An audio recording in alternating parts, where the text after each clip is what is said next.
Hello, my name is Marian Maneker, and I'd like to welcome you to our digital event.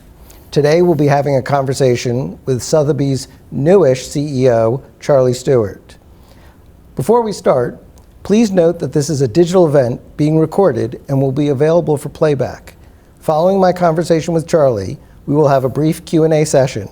If you would like to submit questions, please use the dialog box on the right side of your screen. I'd like you to go back with me to mid-March. Now, you had joined the company in November. Patrick Drahi brought you in from Altice, a different industry. You clearly had some strategy or ideas of what you wanted to do, and I want to get to that later. But I want to get to the moment in mid-March when you realized all that had to be put on hold and that the pandemic was going to be a major disruption to the auction business. And just, could you tell me how you thought about it? I mean, was your first reaction was, we'll just get through this and we'll have May sales? Or was it, we have to sort of lean into this quickly and come up with another solution? I remember that week incredibly clearly. In fact, if I was to characterize, everything we've been through over the last 3 months, that's the week that probably stands out most clearly in my mind, because it was the point of maximum uncertainty and the greatest number of sort of things that were unknowable. And I felt that. I actually arrived back from an overseas trip on Monday evening, I think. This is the week of March 9th, if I've got it right. And over the course of that week, we had quarantine measures beginning to go into effect, but exactly to what extent. We had all kinds of activities and exhibitions and even auctions that were scheduled that we didn't know whether they should be postponed, canceled, continued. And of course, probably first and foremost in our mind was just the health and safety of our employees. There was so little known about what was going on and to what degree should we be concerned. By the end of that week, we had decided to shut our business in New York and London, to pivot auctions from live auctions to online, and we bought a lot of laptops so everybody could work remotely. Those are the things that stand out in my mind from that week. But you kept thinking you might be able to get through this by May and still have May sales. There was a shift towards sort of June, but you held back on that, mostly because you wanted to see how it developed or because you wanted to see what you could do online as an alternative? Well, there were a few things going through our mind. First is that as a very global business, remember, we had started dealing with this in January, really, with our teams in Asia. They were already in quarantine, schools had been canceled, auctions had been postponed, we'd pivoted certain activities online.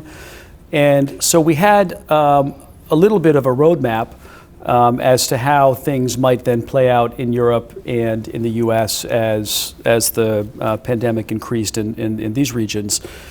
That was helpful.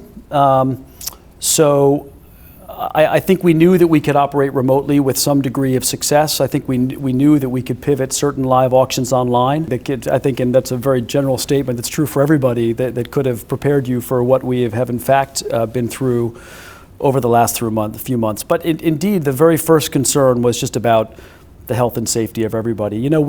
At the end of that week, we had a really beautiful South Asian sale where the exhibition was scheduled for Friday, and if I've got this right, I think it was Friday the 13th, perfect.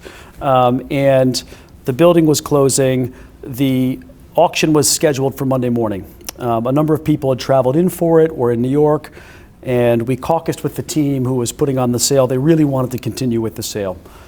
So that indeed, we held the sale. The building was closed, but we held the sale Monday morning on the 7th floor of Sotheby's, and even though people were bidding remotely and using the online functionality, the sale went incredibly well. And that was sort of accidentally, maybe perhaps, but my first realization that there is a path forward where things aren't live, but sales can continue, the interest is there, and that gave me a real confidence boost going into a fully remote environment. the week thereafter. And there's generally a perception that the auction business is stuck in its ways and hidebound and all. Did you have trouble getting your the company to reorient towards this? It doesn't seem like it. I was incredibly impressed with how my colleagues around the business and around the world reacted to the scenario that we found ourselves facing. There was really the alternatives were just to go home and let's talk in 3 months and sort of see where the world is, or let's try to pivot and adapt what we're doing, and maybe we can carry on some of these activities in modified ways. Maybe we can do appointment viewing, maybe we can do things fully online, maybe we can shift regions, of certain activities if certain regions are open and others aren't. There was a lot of brainstorming going on. And so I was incredibly impressed with how my colleagues decided to find ways to proceed, despite this. And it was there was no one blueprint. Some auctions were already scheduled for online, others were live auctions, we pivoted to online, others we delayed a few weeks, others we combined. But everybody did what they thought was appropriate. And as we started to do those things, and you saw we had some near-term success, which frankly surprised a lot of people, that gave us the conviction and confidence to carry on, and the confidence has only grown. And I'll talk a bit more about what's been going on very recently, but I think there's been a real trajectory of confidence, of understanding, of education, not just for within Sotheby's, but for our collectors as well, and for the market more broadly. I completely agree with your point about the auction houses being considered, at least I'll speak for Sotheby's, considered to be tradition-bound, hidebound, as you say. And those are just mindsets. They're mindsets that are true of our team. They're mindsets that are true of the community and collectors around us. People perceive us in that way. That's all effectively been thrown out the window and helped us to reinvent ourselves. No, it seems like it has happened fairly seamlessly, that what's already been going on has come out, that people in relatively small collecting categories were already in touch electronically in broader groups, and that just being able to have everyone else conduct business in the same way makes it easier. I guess we're now going to see the first real test of this, because next week you're going to have I guess what's a hybrid sale. It'll be a live auction, but there won't be anyone in the room, and it will cover some of the biggest works that you would sell on any season. Do you want to talk a little bit about how you came up with that plan? Was it just Sure. sort of the logical outcome of these few weeks, or was it something? Well, I guess I could say a couple things about it. The first thing is that we do have a beautiful sale, and it's one that we are we would have been excited to bring it to market absent COVID. COVID hasn't really changed that. We've had to make sure that we have the technology and interest and all of the tools to be able to pull it off. And of course, health and safety of employees and collectors is paramount in that equation as well. We've decided over the past several weeks that we do, in fact, have that confidence, have that ability. And so we've put this together exactly as you described. The truth is, we run over 400 auctions a year. Some of those are large marquee auctions where the rooms are full. What we think of as our major evening sales. Many others, the large majority of the bidding is happening on our technology platform or by phone anyway, and the rooms are relatively empty. So it's not a huge pivot for us to conduct an evening sale in the format where the bidding will happen over the phone and online. We think our clients are very used to that. We've run 80 auctions over the last 3 months. That's been impressed upon everybody that this is how you bid. That there you, for the most part, only have online bidding. In some cases, as we've come back online, you've got phone bidding as well.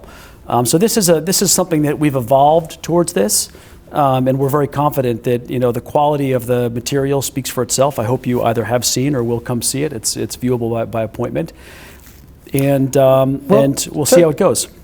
Talk a little bit about that, because seeing the work is the hard part here. Yes. Conducting an auction in a closed room with cameras, that's not, you've been having cameras on the auctioneer for Yes. years now, and you've had a bigger audience, I think, online for the May and November auctions for several years now, too. But what you haven't had is a shutdown city and a shutdown building that requires scheduling and an appointment and all. Do you think that's going to have an effect on the competition for the sale? And two, how have you organized all of that? Yes, well, I'd say that, obviously we've had to make meaningful modifications to how we would normally approach a sale. So first of all, we have invested more in digital forms of engagement with our collectors and our community. That's been a real key to success in the auctions that we've seen. I would say, everything that you just said has been true of the online sales that we've run over the last 3 months as well. This is a bigger sale, more of a marquee sale, but the same dynamics are all true. In many of those cases, the sales that we had originally scheduled as live sales have, in my view, been more successful in the online auction format than they would have been in the live format in which they were planned. So that's interesting. But of course, for high-value works, in many cases, people do want to see the work. We're able to do that. These works have traveled around the world as they normally would. We've been able to, to accomplish that. And our building has been open since last week here in New York, and we've got, by appointment, a regular flow of visitors, collectors, advisors, the people in the community who need to see the work. And based on that, we're confident that, we're confident with proceeding. So I'll give you a definitive answer at the end of June, but we've had an awful lot of interest, and we've got very high quality material. Well, you are lucky that you have a number of very well-known collectors, yes, works from their estates. So the quality already precedes by reputation, and many of them were available to see before the lockdown. But I guess what I'm wondering about is we don't talk nearly enough about the social value of art, meaning people often make decisions about a work in the context of what other reactions are to it. And I guess this is really sort of the comparison study of, we know what we normally do, now we're going to see if it's possible without a big audience, without the big party, without people standing in front of it with other people overhearing what you're saying about it, having whatever subtle effect that does on the competition or the price. I completely agree. It will be hard to compare in some ways, but at the very high end of the market, I actually believe that these adaptations will serve that segment of the market very well, because to a large extent, the collectors who have interest in these works know they have interest, have seen the works, have been aware of them for a long time, have the means to acquire them. And so I'm not sure it was the social experience or the event that we would have held that would have sort of made that conviction more concrete. Yeah. So it's interesting. I'll give you an example. Today, actually, just before I came in here, we closed a contemporary art sale in Milan. It had been scheduled as a live sale. We pivoted it online, and it sold incredibly well, above the high. There was a Morandi that sold, I believe, for $1.7 million in that collection. That's in addition to one that we sold a few weeks back in the New York sale, also well above $1 million. So again, I don't think these changes would have happened by choice, but when they're made out of necessity and everyone is forced to convert, again, you have the choice of let's all just disappear for the foreseeable future until there's a vaccine and we feel fully comfortable coming out, or your choice is let's find a different way to adapt and engage. And I think those are the choices people are moving towards. It does. Several people have said that this is only accelerating other progressions, other changes in the way people do business.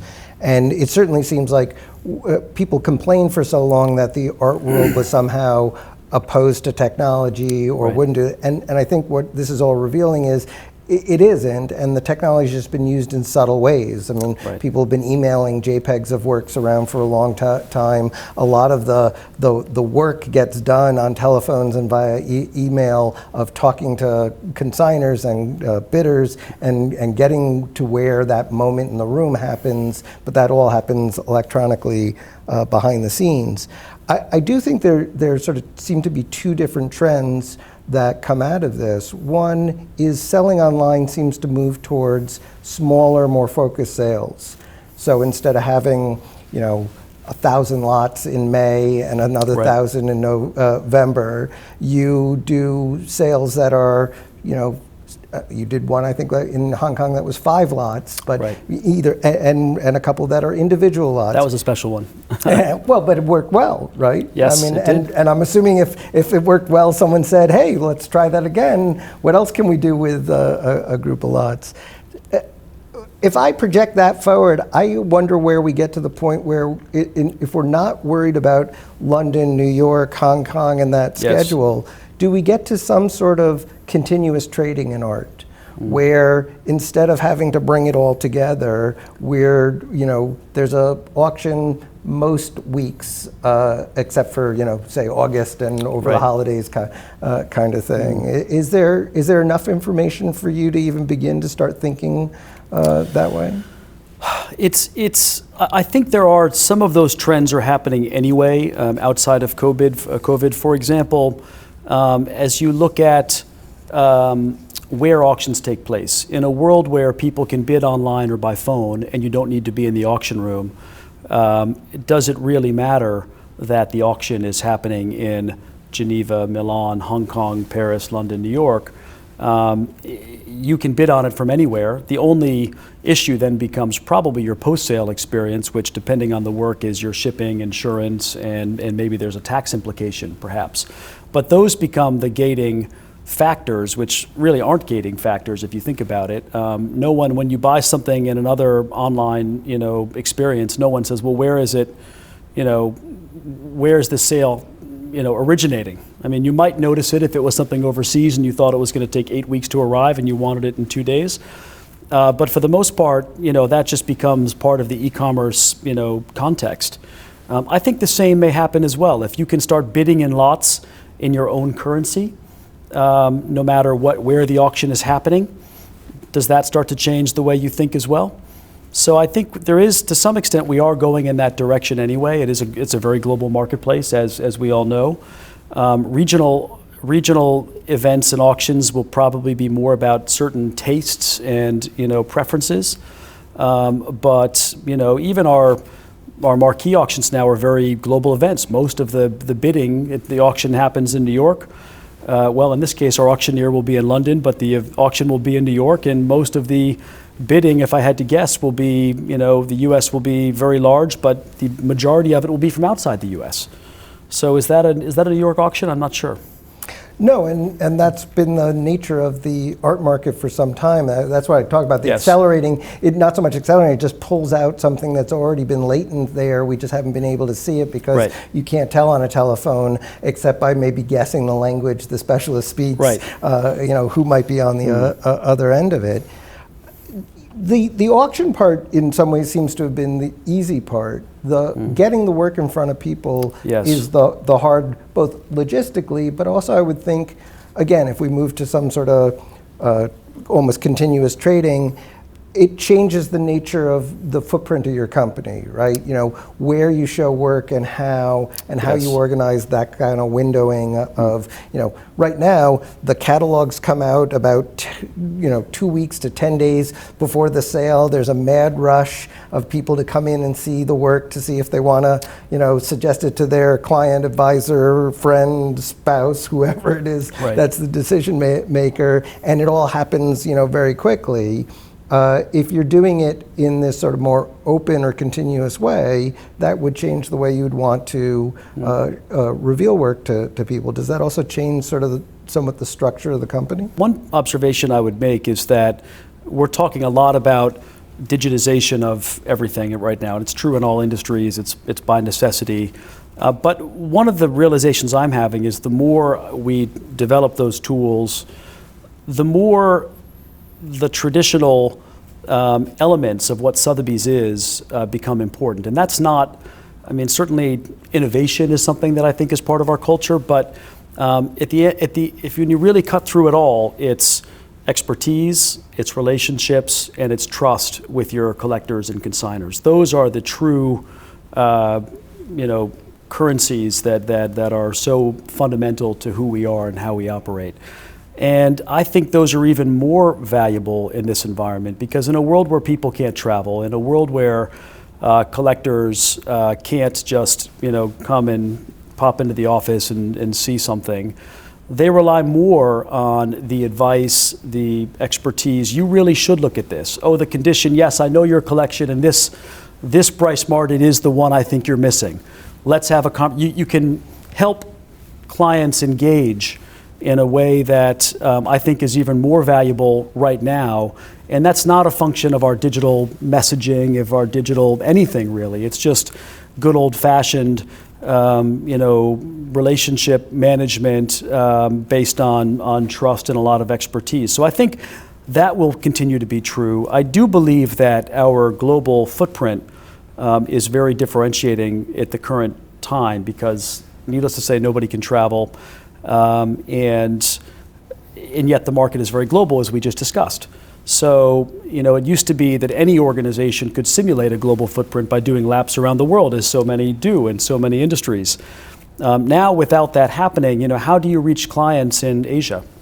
How do you reach clients in New York if you're in Asia? I mean, we are naturally positioned in a sort of multi-local footprint. I think our global footprint has a lot more value today than it even did 3 or 4 months ago. There's been centripetal force over many years because of technology and all to these centers, but it certainly seems like if you take the auction part out of it, you want people located among the communities, in contact with people, because the selling happens at many different times, and the relationship certainly isn't built only during those brief weeks in whatever location it is. And it certainly seems like, to get back to the original point about when you arrived and we're beginning to work on a strategy. I assume Patrick Drahi bought the company last June. The deal closed and you joined in November. I assume he brought you from another industry. He had some idea of what he wanted to do. I assume you spent the first few months figuring out a proof of concept, whether what the new owner wants is achievable and all. And I'm sort of curious to hear how that fits in with some of these trends we just talked about. Yes, I think everything you said is accurate. And in fact, everything that's happened over the last few months, I would say, has just accelerated the ideas that we had when Patrick first bought the business and it closed last October. So certainly to take advantage, first of all, recognizing that we had a very strong and healthy core business with a great brand, super talented organization, and a great position in the marketplace. That's a great starting point to the beginning of any acquisition, I think. And the question is, well, what can you do in addition to that? And clearly there are all kinds of opportunities to add technology, data, information, to infuse those things into the current business model. And then to think, well, how do we go beyond that? How do we think beyond our identity as an auction house? And there's so many ways, there's so many directions that conversation can take you, which I think are exciting. I mean, a few examples. First of all, exactly as you're suggesting, we don't only need to sell in auctions. We have an enormous private sales business. I believe we're the largest secondary art market dealer in the world. That's not well known or understood. It's called private sales for a reason, I suppose. But even that we've changed over the last few months. A number of our private sales are now online. We call it a buy now capability, of which private sales is one channel. in partnership with a number of very respected dealers. We've created the Sotheby's Gallery Network. It's another way to, provide an outlet for collectors to buy now and not wait for an auction. And still a third is on our Sotheby's Home platform. We've added a lot more inventory into what you can buy now that normally you might have had to wait to buy at auction.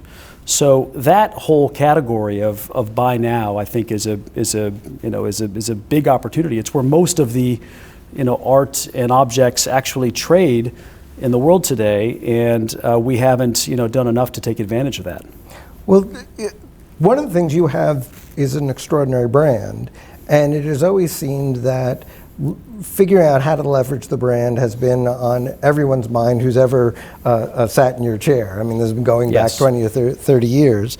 But the difference now seems to be almost taking a page from eBay 20 years ago of saying, we don't just have to do auctions or behind-the-scenes private sales, that we can use our brand to push into effectively luxury, if not retail, but at least secondary sales market. And I suppose in part that's what needed to develop is the expansion of the sort of luxury secondary market there.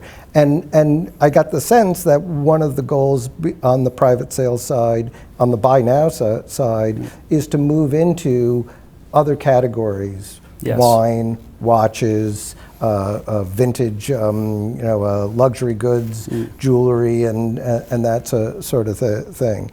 Is there other things that you can expand there? I mean, there's some, in the watch world, there's a lot of competition. Right. In the wine, there's established players and all. Is it a matter of using your brand to expand your reach there in competition with those other players, or are there other parts of these markets you can get into? I think this is really where there is, I believe, we have such an enormous opportunity in the years ahead because on the one hand, we do have this incredible brand, and that brand is underscored with a reputation for, it's got cachet, it's got a reputation for authenticity. I think there's an element of trust. It's backed by expertise and client relationships and these things I've mentioned. But when you really look at it, we are a very small player in the overall scheme of things. Take any of those categories: wine, watches, design furniture, jewelry, even fine art itself. I mean, if you look at the totality of how art is bought and sold in the world, we have a probably less than 10% market share, even though you would think in an auction context, well, Sotheby's is very large and very prominent. So we need to think beyond, this auction house mindset, and there the opportunities I do think are enormous. Some of it's creating these marketplace capabilities that you're kind of alluding to. There's a huge trend in luxury towards the development of a secondary market there, re-commerce as it's called, and you've seen lots of companies develop and take advantage of that, like the Real Real is a prominent one, and there are many others. Those are opportunities, for us. They're different in some ways than our fine art business and certainly our fine art auction business, but there's a lot that we can do there. That's for sure. So I'm going to start seeing Sotheby's luxury rentals soon.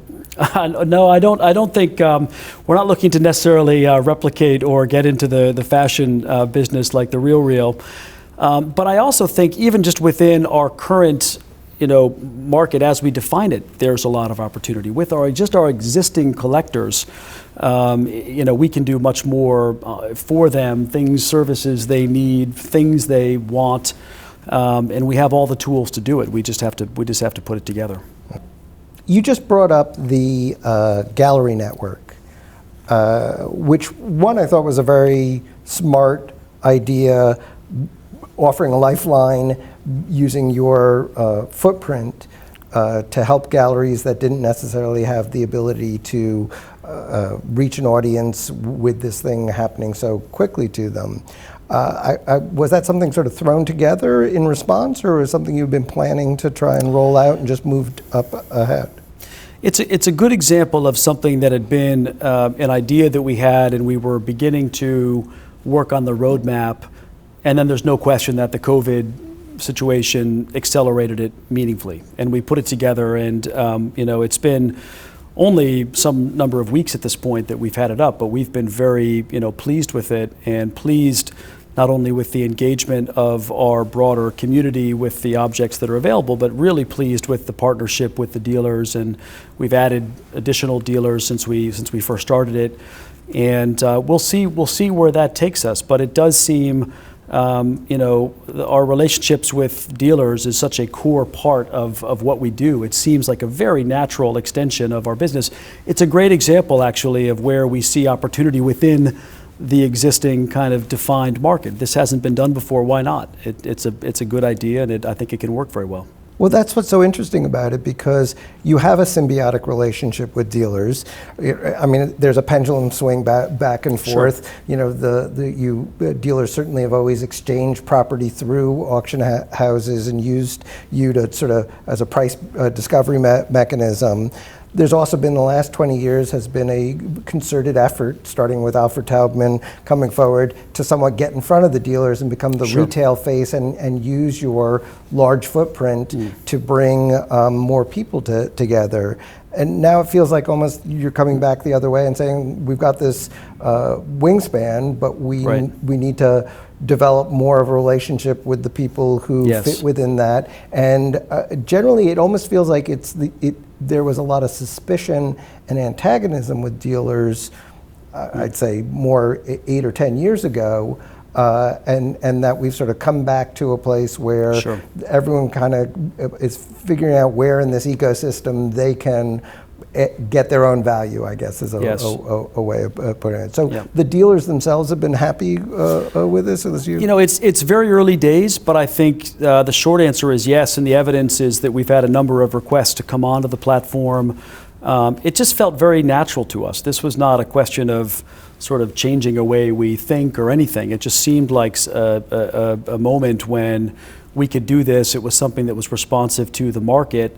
We believe that we all benefit if more information, more works, things are available in multiple ways. It makes the market bigger and more dynamic, and in some ways adds transparency, which I think can be a good thing.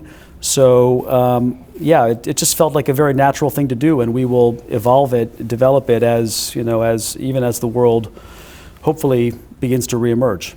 And how does that work? Is there just sort of a fixed percentage, or does each dealer get their own, deal with you on? We're just starting this, so we started with an initial arrangement that seems to work for everybody, which is effectively a commission, and we'll see how it develops going forward. But that's the early results of it. I think we're encouraged by. I believe our partners are pleased as well. And a good example is this month, when we are seeing a lot of traffic in both physically and also in our site and on social media, that traffic then, it may come into Sotheby's.com, but some of it then sees the gallery network, goes off in that direction. So, the things that we do can benefit our gallery partners in that respect as well. And so it's about really just increasing the engagement with the customers across these various, the buy now, the auction event, or channeling them to a dealer effectively for the buyer. They found it through Sotheby's. Whether they actually buy from another dealer or not isn't as important to you as aggregating that audience. That's it. I mean, it feels like an opportunity. It's something our collectors want. And it's a place we can take advantage of our very global network in a way that benefits our collectors around the world, and in this case benefits our dealer partners as well. And speaking of the fees, you just added a new overhead fee, which is, I believe, 1% of the buyer's premium, and it's always interesting to me that the buyer's premium seems like a lot. From the outside, you're adding anywhere from 25, I guess now 26% on the lower value works to a sliding scale down. But when you think about normal retail terms, that's a small percentage for the retailer to take. You've had the added problem is part of your business at the very top end is always enhanced hammer, other deals, guarantees, whatever that sort of eat into that. Is there a reason to do an overhead fee instead of just, sort of telling people, no, we're not going to do enhanced hammers anymore, or we're tell you the specialists not to give their customers, give in so easily to their customers, and all. Is it a truly different fee, or is it just sort of managing those shifts? Well, I would say we've tried to put a fee structure in place that reflects the actual costs we have in pursuing the business. And I remember when a bag of M&Ms cost 20 cents when I was a kid, and prices go up. It's the nature of things. Our cost of doing business goes up. It's a global business. We have to support the cost structure, which allows us to do all the things we do, which helps us differentiate from competitors. So it's not something we do lightly, but I also don't think it's something that is totally somehow out of sync with the way businesses have to pass on their costs, their growing costs over time. So there's not much more to it than that. I think that, again, doing it as an overhead premium, which is really just meant to reflect our actual cost structure as opposed to something that is tradable in the context of a commercial discussion, that's not necessarily how we thought about it. And when you're going through these kinds of deals, is there a sort of broader sense with your specialists and your business getters of, how to make those deals on the outset, or is it something that as they come in and the size and dimension of the deal becomes apparent, those negotiations happen? I can never get a good sense of how that works inside. I would say it's very much the latter, and one of the things, I guess the main comment I would say is part of our strategy is to get to a place where we are working with something in addition to price as a point of differentiation from whoever might be our competition, which is not just the traditional auction houses these days. And in order to get there, because if the only reason you choose us versus someone else is we agreed to shrink our margin by one more point than they did, that's not a very, why do you have all of this apparatus and expertise in this business if that's what it boils down to? Of course, price is a very important factor in the market, but it's not the only thing. We're interested in finding ways to create stickier client relationships, whether that is through offering advisory or collection management or financial services. There's all kinds of ways to add value to collectors that when it comes time for them to consign an artwork, that they would call us first and be confident that they will get the right combination of value for their situation. So the one financial tool you left off that list, and as a former investment banker, the value of proprietary trading and Yes. all, is the guarantees. Yes. And guarantees we treat them as if they're static, but they have changed a great deal in various periods depending on what's going on in the broader economy and certainly what's going on in the art market. And when they first really made a dent before the 08, 09 crash, they were a great way to increase the margins because Sure. you would essentially price the work for the seller and had confidence that there were buyers out there and could take Right. more of the sale.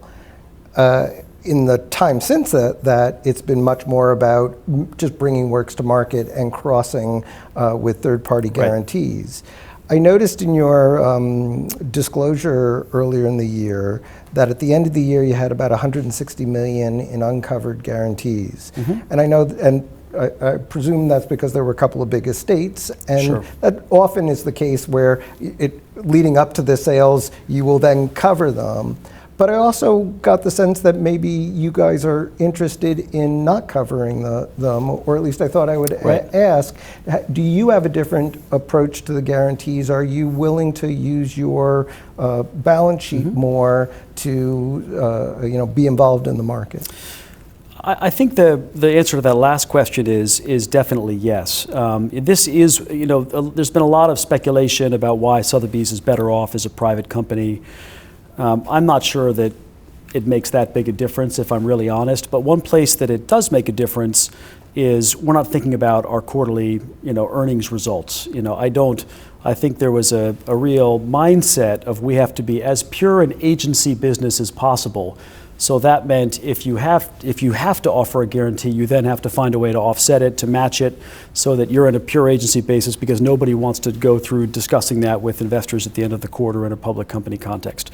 We're not burdened by that. And in fact, I think we are much more focused on just smart decision-making, smart financial decision-making and risk assessment around what is the best thing for our business. And of course for our clients in making those decisions. So there's not a reflexive, we made the guarantee so we have to therefore lay off that risk no matter what. Maybe we should, maybe we shouldn't, maybe we do, maybe we don't. There's a number of factors. I think as far as guarantees themselves go, it really comes from the client themselves. We are not out promoting you should take a guarantee. I think there's a very fundamental mindset question. Some clients are much more focused on believe in their collections and want to capture as much as the upside as possible. Others want to minimize their downside risk, maybe because they have a tax bill or some other financial consideration that they want to have certainty. And so you have to work with what is most important to the clients when you're putting something together. And we think that way. But for sure, we ought to be able, you're right to remind me that as a former banker, I should have included guarantees, because we can use our balance sheet and we want to use it in places. I frankly was kicking myself following the whole Marin estate discussion, which is an extraordinary estate and beautiful collection. And we were in discussions about our spring auction sale in full auction house mindset. And very smartly, the three dealers came together and crafted a solution that was more in line with what the family and trustees wanted and was what was best for them. There's no reason we couldn't have thought that way and done that, but we were in auction house mode, and frankly I think they viewed us as the auction house as well. So those are the kinds of mindsets that we have to change and challenge. There's absolutely no reason we couldn't have thought and acted that way. Do you worry about that? I mean, I think the Marin case is an interesting one for a number of reasons, and many people sort of assumed, oh, this is going to happen all the more. And if I'm in your shoes, you have to sit and think through how much of the business might go this way. Have you, since they made that choice, sort of thought this might happen with other big estates? I think it's hard to say. Everyone really does have their own specific considerations. I mean, the fact that happened obviously puts everyone on notice that it could easily happen again, and that's interesting.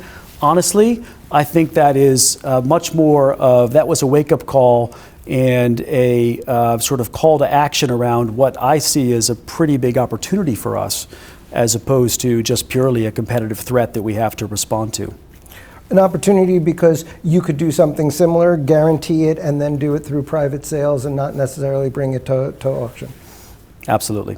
Because, I mean, what's interesting about that particular arrangement is the three dealers, because they had sold the work to Marin, have an advantage of knowing people who want those works and being able to place them and all. And so part of my response to that was always, not that many of those opportunities come along in that sort of format, but there is a tendency, we always think, oh, this will never happen again, and then the next season, something happens that we wouldn't have expected, the Ebsworth collection coming right after Rockefeller, I don't think anyone really imagined was going to happen. Certainly, the potential of the Macklowe collection being sold, same sort of thing. No one thought that was going to happen, and here it's now on the horizon at some point. I could, let me ask you a question. auction, what's the difference between what they did in that scenario and a place where we come in with the guarantee, lay off the guarantee, and then there's an auction, a few months later? I mean, the outcomes are very similar,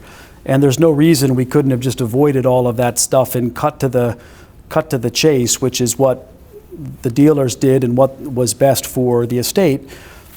Again, I just don't see any reason why we couldn't have accomplished the same thing.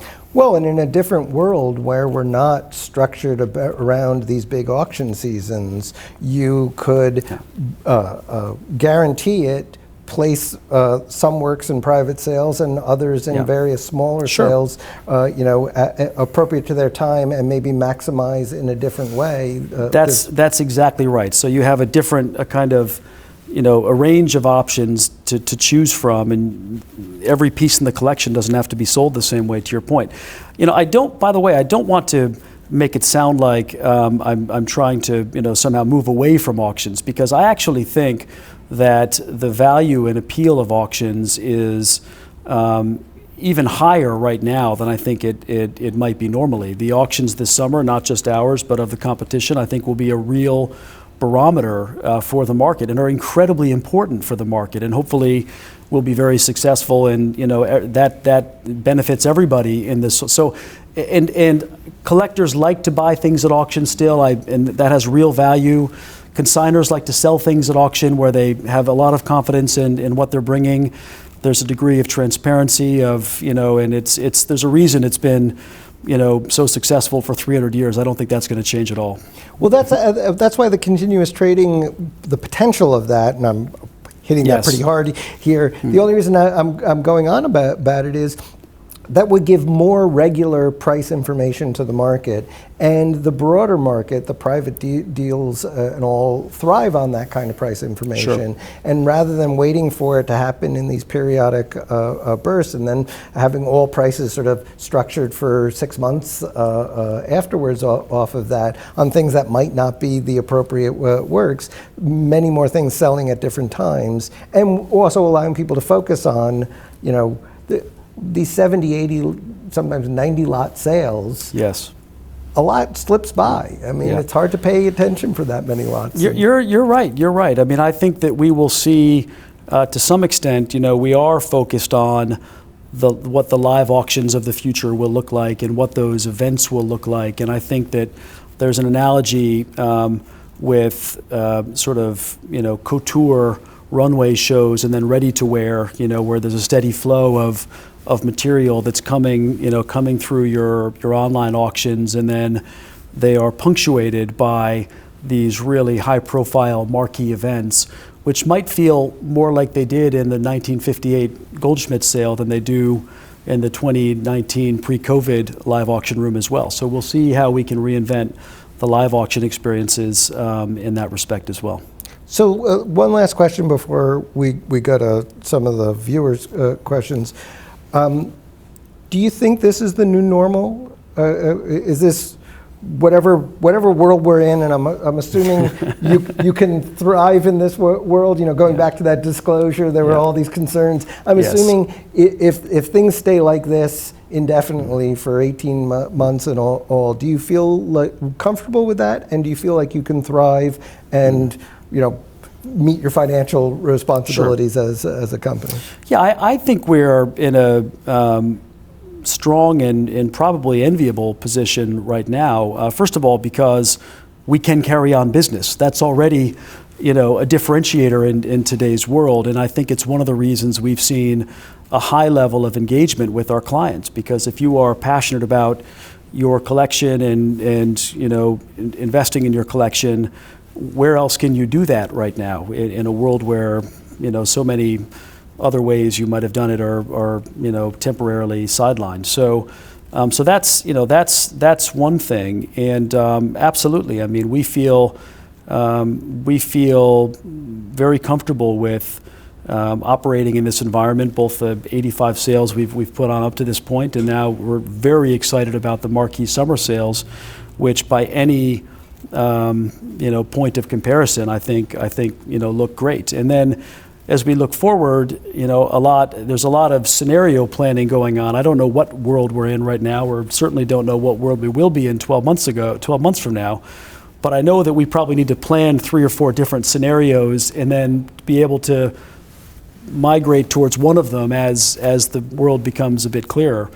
So that's a bit, we're sort of in evaluating multiple scenarios at the same time. And the real drivers of our traditional business are around supply and great things coming to market. And the traditional drivers of activity, I think, in the market will be there'll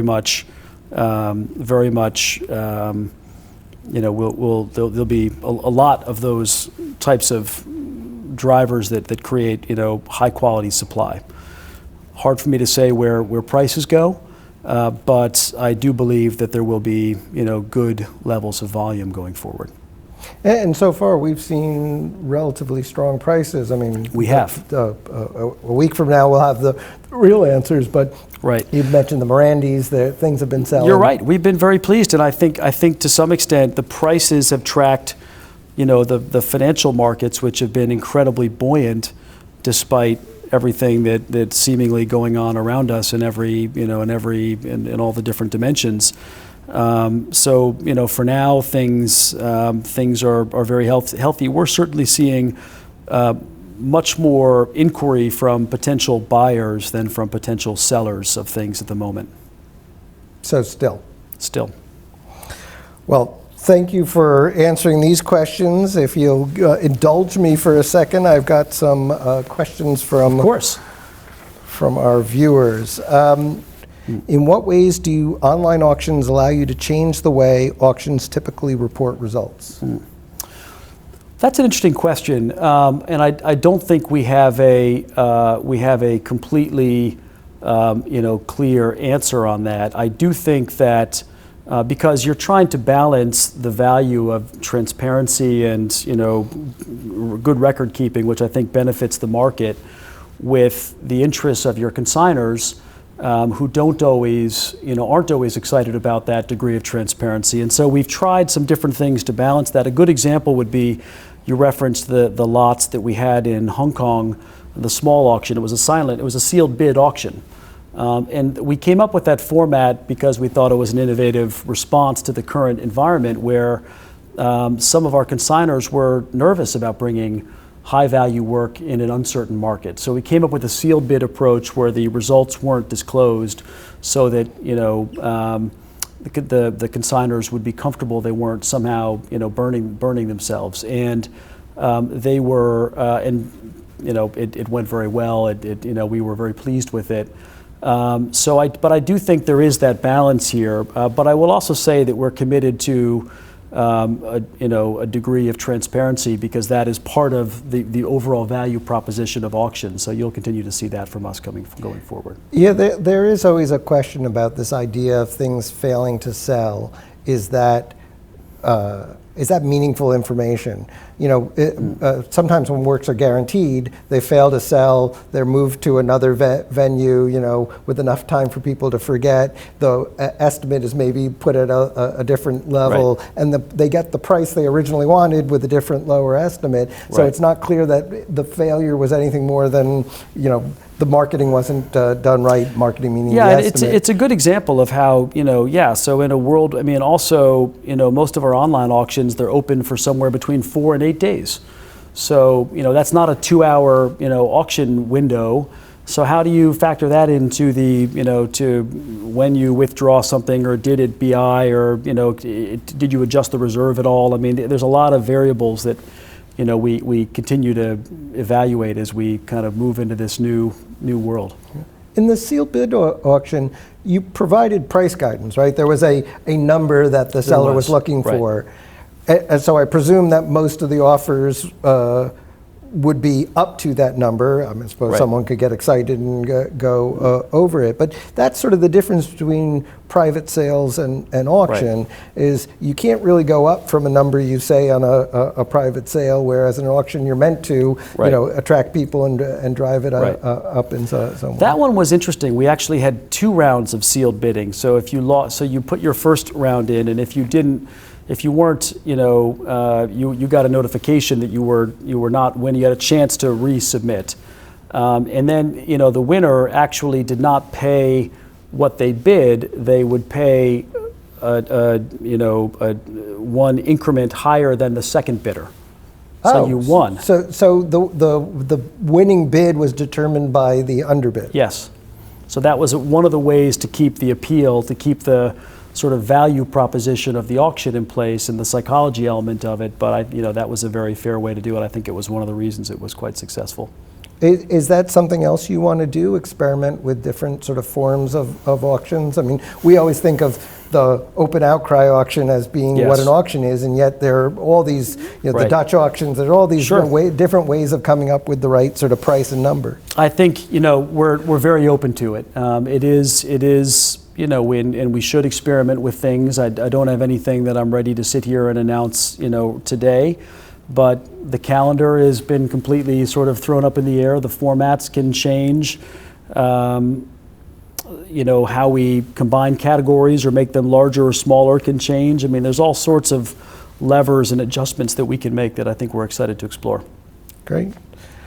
Here's another question. Under the last ownership, Sotheby's made a big to-do about transforming the art business. It was going to represent artists and foundations, bought May Moses Index, brought on non-art people in senior positions. But most of those people are gone.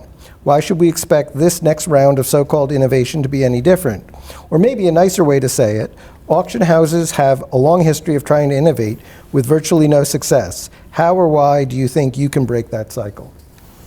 It's a good question. I think that, again, the number one impediment to these points of innovation has been primarily our own mindsets and practices, and then secondly, the mindsets of our collectors and the community that we serve. Again, the last few months has challenged, out of necessity, those practices and mindsets enormously. So I think one of the reasons I'm confident is because I'm seeing it happen right now. We've been debating the future of catalogs, probably for 40 years. All of a sudden, we couldn't ship. Even if you wanted to send a catalog, you couldn't. And there were a number of auctions where we had sent the catalogs, but the auction then happened online, or we didn't send the catalog and we pivoted the resource toward digital marketing. We had all points of comparison, and it was very clear to us that for the most part, we were better off with a digital version of the catalog and investing our time and resources in the digital engagement with our customers. That's one of the reasons we've had on average close to 1/3 of all the bidders in our auctions over the last few months have been new to Sotheby's. It's quite extraordinary, actually. And I think a lot of that is because we've changed how we approach and engage these sales and our customers to begin with. Well, that is one of the big questions. What's bringing in these new people? That they're stuck at home and hadn't thought to do this before, or something about, you run online auctions. It's not like you're doing anything totally new. You're just doing it, more of it. And bringing. Well, we are doing a lot more of them. Price points are, by our standards, relatively accessible. We've done, I think through last week, our online sales are up over 600% what they were this time a year ago. So we've made a much, much bigger push in this direction, and that has brought a number of new customers. But I'm telling you, I think probably the biggest reason is shifting the effort, not just the money, but the effort that you spent on sending 1,000 catalogs. And now you're reaching 500,000 people with a similar level of effort and resources, and it just the top of the funnel is so much wider. We're seeing people that are buying high value things that have not been on our radar at all previously. So that's been the benefit of challenging these mindsets and what's been imposed on us. It's been a really pleasant surprise and something we need to spend a lot more time thinking about how to develop from here. But it's interesting. It has been a surprise to you. It's not like you tried to push a button. Let's bring in more new customers. It's this shift has brought in many more people who are. Yeah, we thought about, in the case of catalogs, we had just thought about not only are they more efficient to produce, and you can modify them so you don't have to wait till the whole thing is done and then ship it out right before the sale. There are all kinds of benefits to it, but also you make sure your collectors got them. You didn't ship them to the wrong house, and you don't know if they saw it or not. And sometimes they don't tell you if they saw it or not until 4 days after the auction when they say they wish they had bid. So, now you can engage with your customers in a different way. But how much wider the top of the funnel got as a function of this approach has been a pleasant surprise. For sure, there must be an element of other forms of entertainment and cultural engagement are relatively limited. And so that's probably some of it, but I just think that, there's been a lot of activity. We're seeing a lot of traffic and interest in our sites, and we're also experimenting with things we haven't sold in the past, like the pair of Air Jordans that we sold a few months ago that set the record for a price of sneakers, right in the middle of the Michael Jordan documentary. That was an interesting experience for us. Was that planned, or did knowing that? I mean, because the documentary was moved up, and the excitement was somewhat connected to everyone being stuck at home. So did you guys race out like, hey, we've got these signed Air Jordans and we can sell them? The timing was not a coincidence, that's for sure. I mean, there was a sense from that consignor that they knew the documentary was coming at some point, and they had the idea to consign around the time that the documentary came out. So we adjusted the timing accordingly. So my next question is about one of my favorite subjects, which is your Instagram account, which I've been very impressed with. Thank you very much, David. Usually when the boss was, I want an Instagram account, it's like, nothing good comes from it. Exactly.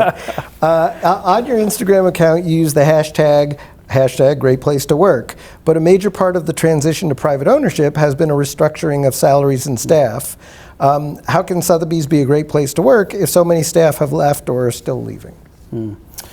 Well, I wouldn't necessarily agree with that, with the characterization of what's happened over the last few months. Sotheby's is a great place to work. When I came in, it really struck me in the face how passionate, engaged, dynamic, intelligent the workforce is. Unlike any other place I've worked, and you feel it. And it's, by the way, it's what's behind all of this innovation I've been talking about over the last few months. That's people who came together and found ways to overcome obstacles and create new processes. So I think it's a very rare, unique organization in that respect. One that is very global, one that works across categories, regions, and even areas of the business, whether you're an auction operations or a specialist in old masters paintings or a technologist, you come together in a place like Sotheby's. So I think it absolutely, the things I put in my hashtags are things I genuinely feel and believe, and I think it's very natural under any new ownership that you change certain things. We are trying to simplify, automate wherever we can. We're trying to be as entrepreneurial as we possibly can. We've de-layered the organization in certain ways, which have helped us move faster. Again, I don't think it's any coincidence, the things that we've been doing over the last few months, that we've been able to pivot, very quickly. So, some people have left the business, but I wouldn't characterize it as some sort of, wholesale, restructuring in any kind. The fundamental values of the place are stronger than ever, and I think there's a high degree of excitement about where we are and where we can go in the years ahead. That's why it's a great place to work. All right. Well, thank you for doing all of this. It sounds exciting from this perspective, and I hope we can do it again sometime. All right. Thank you very much for having me.